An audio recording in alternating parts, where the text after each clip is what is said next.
have a very long name. I'm sure the designers really love that. On Monday this week, one of the most powerful people in technology published an article calling me the enemy. Actually, he called all of you the enemy too. Morten Rand-Hendriksen is one of the people from Andreessen Horowitz. It's a venture capitalist firm that funds pretty much everything that has to do with technology. And on Monday, he published this screed, 5,000 words, under the title, The Techno-Optimist Manifesto.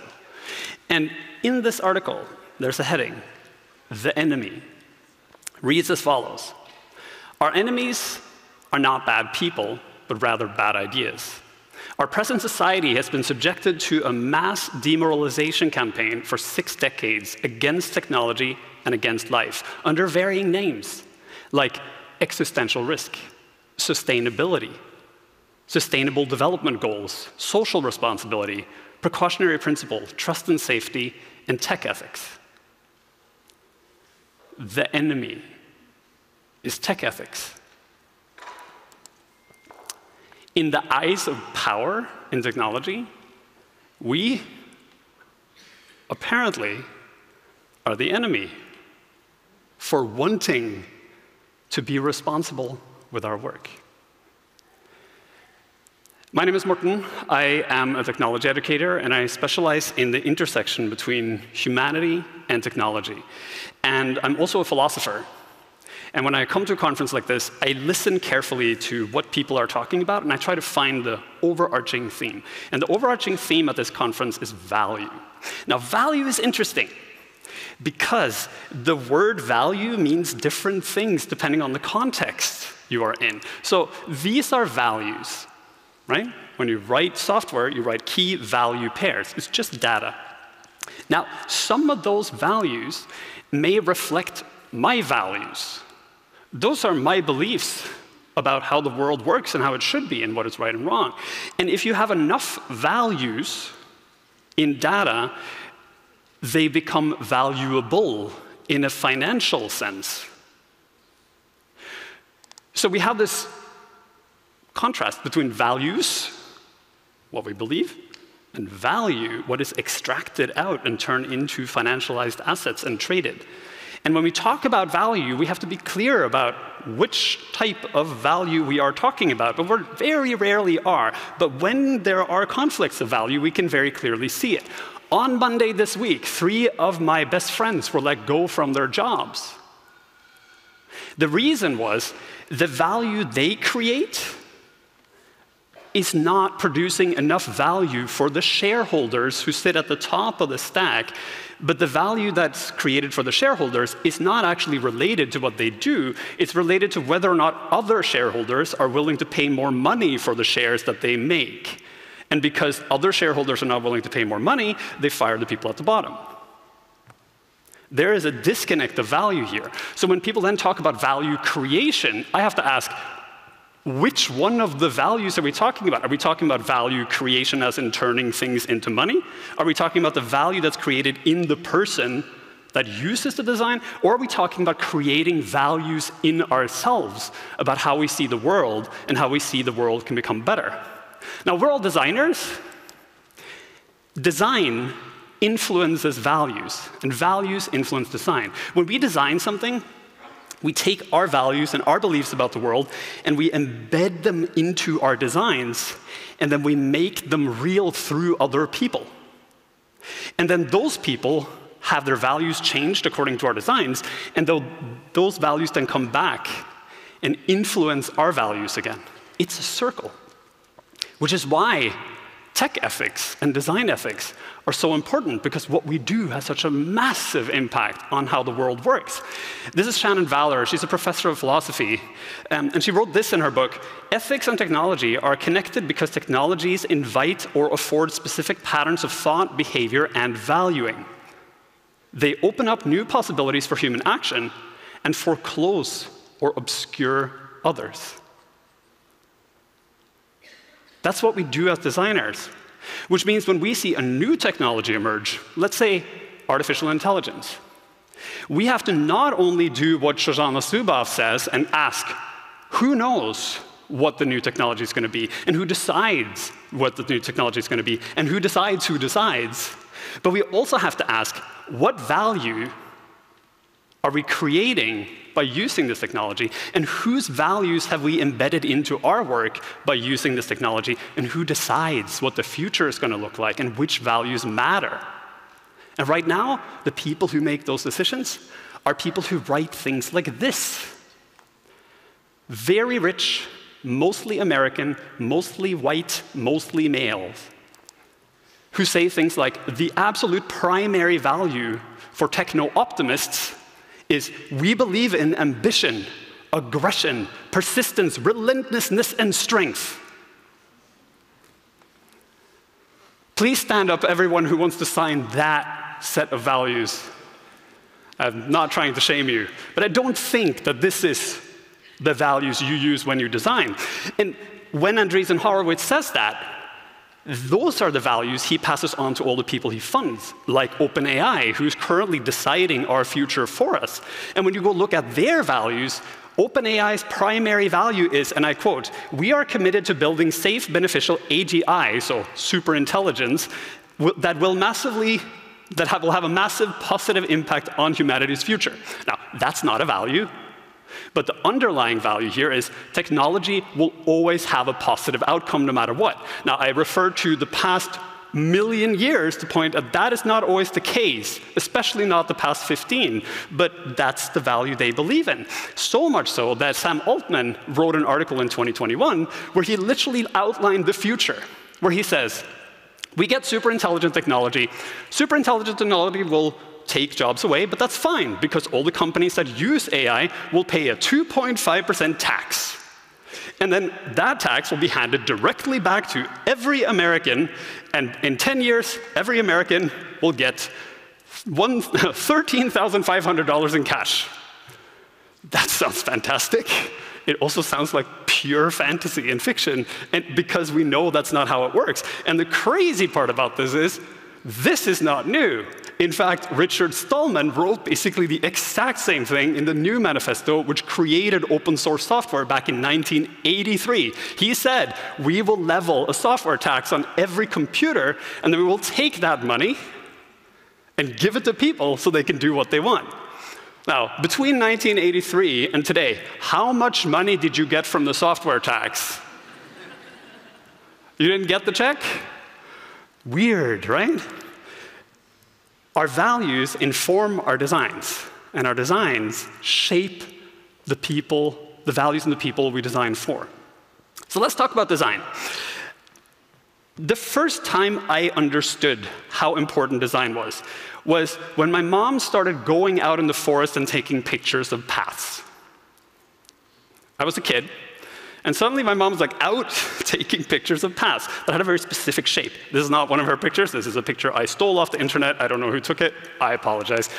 So the reason why she took pictures of paths was because she was trying to come up with a new design for the logo for Sunnaas sykehus, which is a rehabilitation hospital. And this was all part of the idea that the rehabilitation hospital creates a path forward for people, and they wanted the logo to illustrate this. So you put a path in the logo, and this happens to have an S in the front, and then they made a vision statement, which is en vei videre, a path ahead. And when I saw this as a child, I realized something. I realized that design is manipulation. And my mom is sitting over there. I'm sure she's going, what? I was like, that's what you learned? OK, let me explain. So yesterday, Don was on stage, and he said this: design is not art. Design is when you do something not for yourself, but do it for other people. Design is when you make decisions for other people about what they can do and how they can be and how they see the future. So design is manipulation of other people. Now, manipulation can be positive or negative, but it's definitely a thing. We do things to other people through our designs and shape their future through it. And when we make design decisions, we are making decisions about the future. That means design is power. Because once a design has been created and put into the world, people stop thinking about it as a design and start thinking about it as something that always was there. So once we create a decision, it remains a permanent decision. It also means design is political. Every design decision is a political decision because you are making decisions about the future. It's political not because the world cares about how you feel, but because the world cares about what you do. And what you do as a designer is far more impactful than what any individual can do otherwise, because your designs go out into the world and meet people you have never met and will never meet and will never even know about. And it'll impact all of those people. And your politics in your designs, and the politics of your company in your designs, and the politics of the tools you use to build your designs go out into the world and shape the views and values of people. Every big problem is a political problem, which means every design problem is a political problem.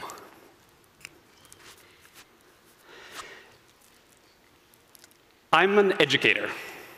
My job is to find new technologies and then teach people how to use them in their lives and in their work to do things. And I've been doing this for 15 years. And for the past 15 years, I've watched technology do bad things. And I've watched people do bad things with technology. And there have been times when I've thought, should I just stop doing this? Am I teaching people how to build a world that doesn't work for people? And I would wake up in the morning and try to light a flame of creativity.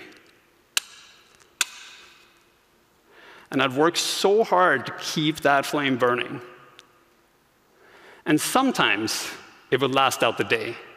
But most days, it would simply die out.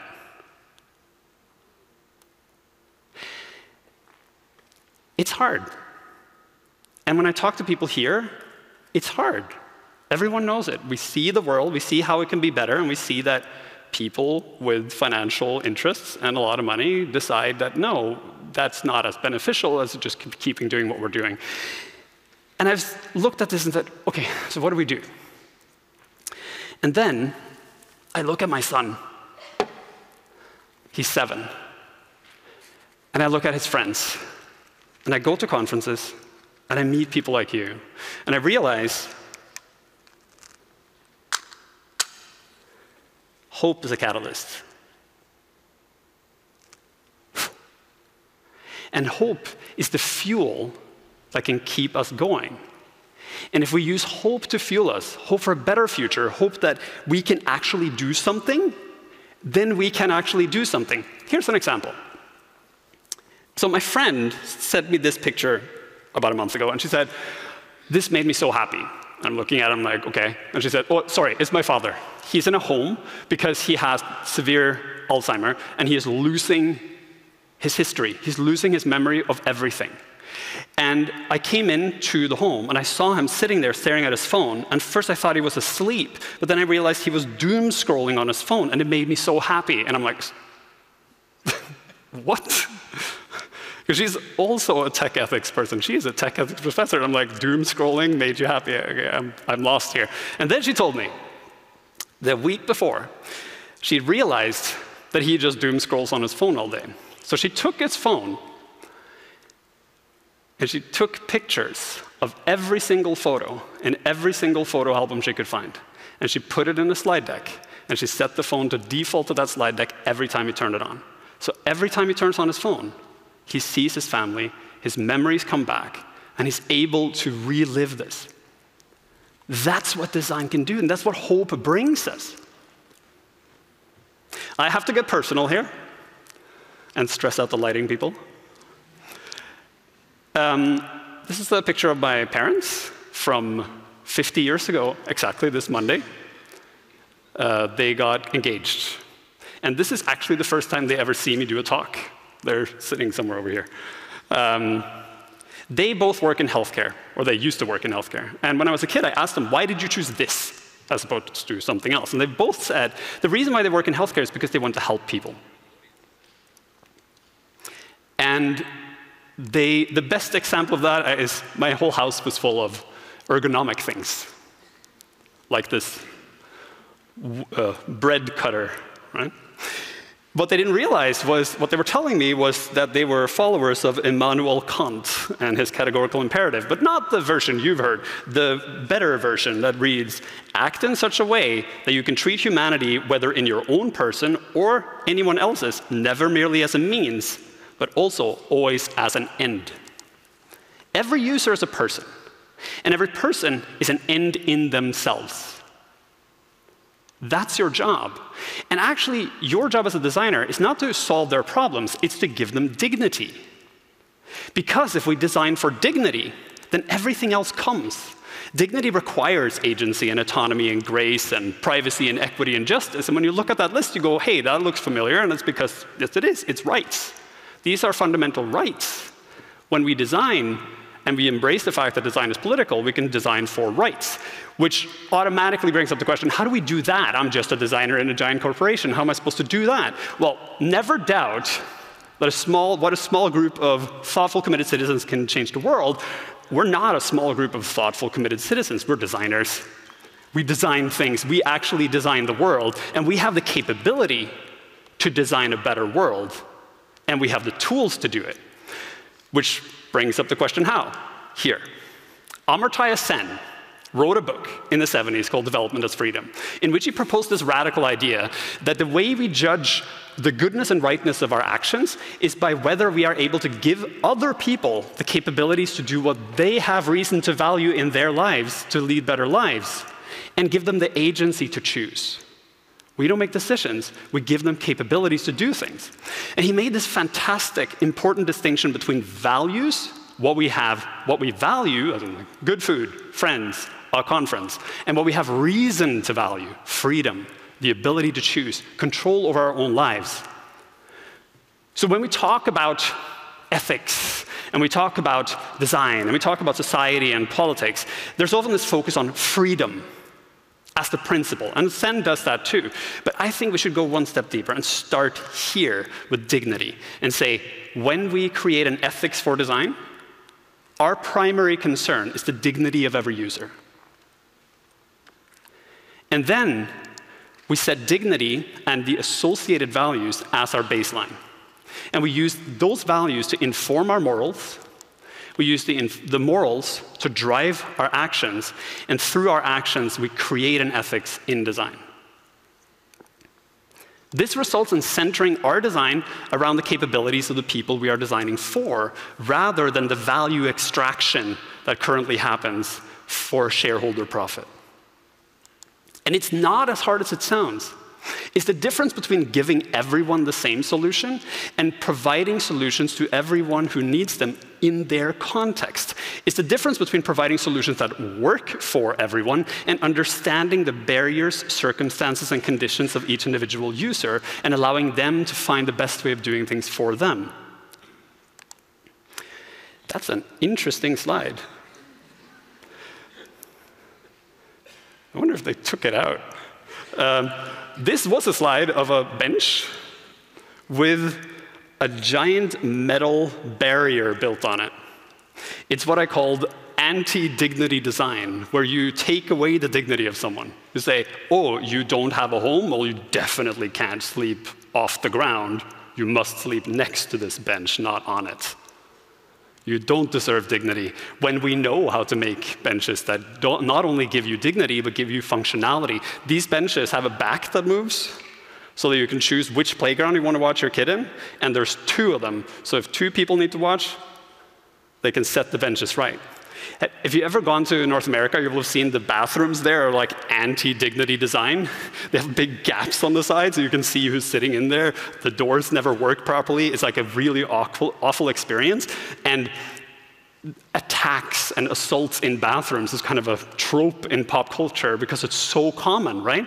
Well, in Burnaby, where I live in Canada, they've started tearing down all the bathrooms in all the schools and creating universal bathrooms where they move the sinks outside into the hallway, and then they make a big open space where each bathroom is a completely enclosed stall, so that there's dignity not only for each of the kids and less risk, but also so there's dignity for kids who don't fall in the heteronormative spectrum, right? Because trans people are people and also deserve dignity, in spite of what some people say. And if you're wondering, like, where do we root all this? We already did the work of figuring out what humanity needs. We have the SDGs. We can just go and say, with this design work, are we meeting the SDGs? No? Okay, then we're doing something wrong. Let's go start over. Are we preserving the dignity of the people we are designing for? And are we following the SDGs? You see, ethics is not a checklist. It's not it's not a book you can read or a thing where you can say, like, I did this, so I did ethics. Ethics is a practice in the same way that design is a practice or meditation is a practice. It's something you do and something you become. And the way you do it and become it is by thinking, what is my role in another person's life, and how am I making decisions for that person? Now, someone yesterday asked a question where they basically said, I feel powerless in this. I'm just a designer. How do I change the world in spite of everything that's happening? Consider this. Design is power, because you are actually the person doing the work, and you have the skills and the capabilities to do these things. And with every design decision, we build the future for ourselves and everyone else. Build the future. That is our job. That is your job title. As the future is built, you are the means of its production. Karl Marx has something to say about this. The place to improve the world is first in one's own heart and head and hands, and then move onwards from there.